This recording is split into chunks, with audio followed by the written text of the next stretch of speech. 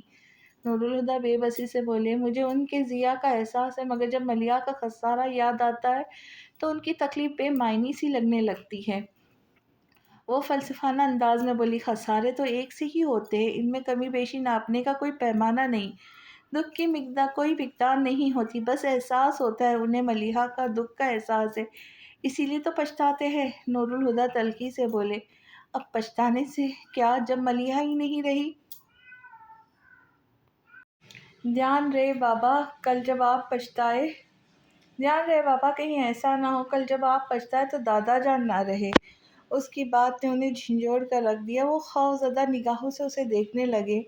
ان کی عمر 70 ہو چکی ہے، بیٹی سے ملنے کی خواہش انہیں اور کتنے دن آپ کی ناراضگی ختم ہونے کا انتظار کرنے دے گی؟ 1 سال، 2 سال، 4 سال، وقت تیزی سے گزر رہا ہے، پاپا کہیں دیر نہ ہو جائے۔ وہ ضرب لگا کر چلی گئی اور نور الہدیٰ کے اندر بھوچال آ گیا۔ وہ رشتوں سے محبت کرنے والے شخص تھے، مگر بدقسمتی سے ہوش سنبھالنے سے پہلے ہی وہ کئی رشتوں کو کھو چکے تھے، اپنے ماں باپ کو بھی۔ جب ہوش سنبھالا تو انہوں نے بابا جان، امی اور ملیحہ کو ہی اپنی زندگی میں پایا اور انہیں اپنی زندگی کا اثاثہ بنا لیا، مگر ان کی بدقسمتی ایک بار پھر ہاتھ دکھا گئی اور فریال کا انتقال ہو گیا۔ پھر 27 برس کی عمر میں غیر محسوس طور پر ہی ملیحہ کو دیکھ کر سحر زدہ رہ گئے۔ وہ عام تو پہلے بھی نہ تھی، اب اور بھی خاص ہو گئی، مگر یہ خوشی بھی عارضی ثابت ہوئی۔